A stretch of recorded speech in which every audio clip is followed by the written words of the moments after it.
Mirisi na, gaba pa. Ayon po yan sa mga nag-comment sa balitang ito.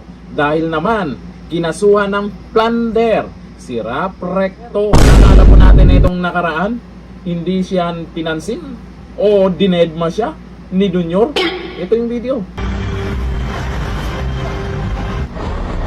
O ayan, napatanong po tayo, anong dahilan? Matapos yan, yung nag-viral na video na yan, nabalitaan po natin na sinampahan na siya ng kaso.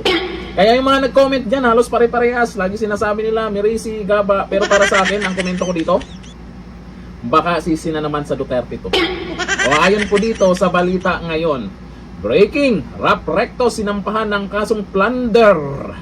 Naharap sa plunder cases sa Office of the Ombudsman sina Rap Recto, dating Finance Secretary at kasalukuyang Executive Secretary, at Emmanuel Ledesma, dating Pangulo ng PhilHealth. Ang reklamo ay inihain ng Save the Philippines Coalition kaugnay ng umano'y illegal at unconstitutional na paglipat ng 60 billion na pondo ng PhilHealth patungo sa National Treasury. Yan pala yung naging dahilan.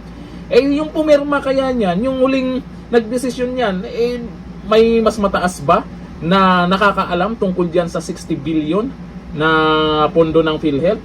Bakit hindi nyo isama? Sa bagay, hindi pa siya pwede sigurong kasuhan, di ba? Impeachment na lang. Yung muling pumirma. Ito, si Recto.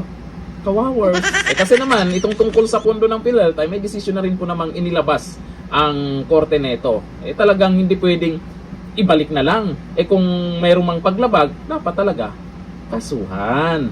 Ayon sa complainants, nagkaroon umano ng sabuatan ang mga akusado upang ilipat ang pondo ng State Health Insurer, isang hakbang na, ayon sa kanila, ay labag sa konstitusyon at nagdudulot ng nakalaan sana para sa serbisyong pangkalusugan ng mga Pilipino.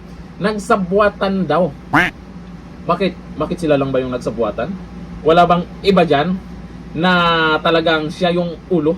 Siya yung mastermind? Wala bang mastermind dyan talaga dito sa nangyayaring korupsyon? Dito naman, ay okay din naman to. At least, merong mga naglakas loob dyan para sampahan siya ng kaso. Yun nga lang ang tanong. Palala sa ombudsman yan.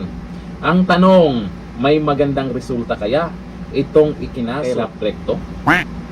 Iginiit ng grupo na ang 60 billion ay pondo ng mga miyembro ng PhilHealth at hindi dapat basta mailipat o magamit sa ibang layunin ng walang malinaw na legal na basihan.